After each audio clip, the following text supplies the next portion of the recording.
Welcome to PR sci fi channel. तो अभी देखते हैं next concept which is nothing but latent heat. तो ये जो है लैटेंट हीट आपका class 10th Maharashtra state board में है, एज वेल एज सीबीएसई के चैप्टर्स में है, एज वेल एज आपका आईसीएसई के पार्ट में भी आता है। ओके, तो तीनों बोर्ड्स के लिए ये एप्लीकेबल रहेगा। तो लैटेंट हीट क्या होता है, ओके, एंड लैटेंट हीट के टाइप कैसे होते हैं। तो व्हाट इज लैटेंट हीट? इसका सिंपल डेफिनेशन होता है the amount of heat required to change the phase. Okay, तो how many phases are there are 3 types of phases mainly, solid, liquid and gaseous phase.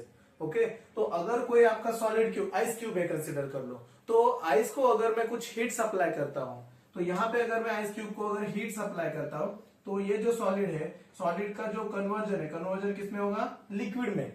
This phase change, तो जैसे हम किसी object को heat करते हैं, अगर वो फेज चेंज करता है, that is nothing but latent heat. तो वो जो हीट लगेगी, अभी यहाँ पे कितना हीट, फॉर एग्जांपल अगर मैं 10 जूल हीट सप्लाई करने के बाद ये सॉलिड का कन्वर्जन लिक्विड में हो गया, तो this 10 joule is nothing but the latent heat. Okay, most importantly अगर लैटेंट हीट देखोगे तो ये फिनोमेना आपको कांस्टेंट टेम्परेचर पे देखने को मिलता है, राइट? कौन से टेम्परेचर पे देखने को मिलेगा आपको? ये कांस्टेंट टेम्परेचर।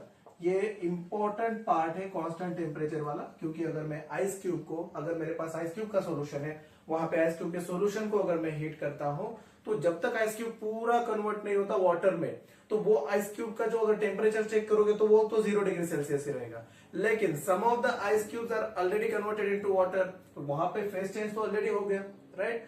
तो heat required, amount of heat required to change the phase is nothing but the latent heat। अगर phase change solid to liquid होता है, तो ये होता है आपका लैटेंट हीट ऑफ फ्यूजन।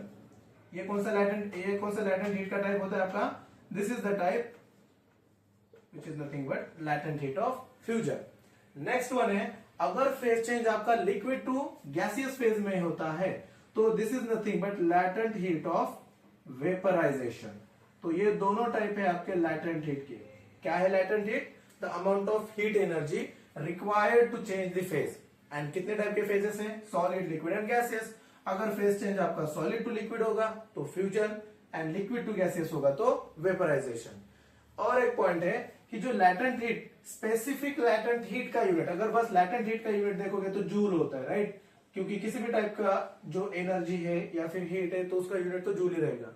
लेकिन अगर स्पेसिफिक लैटेंट हीट है तो उसका यूनिट रहेगा जूल पर केजी या फिर किलो जूल पर केजी। Yes, thank you.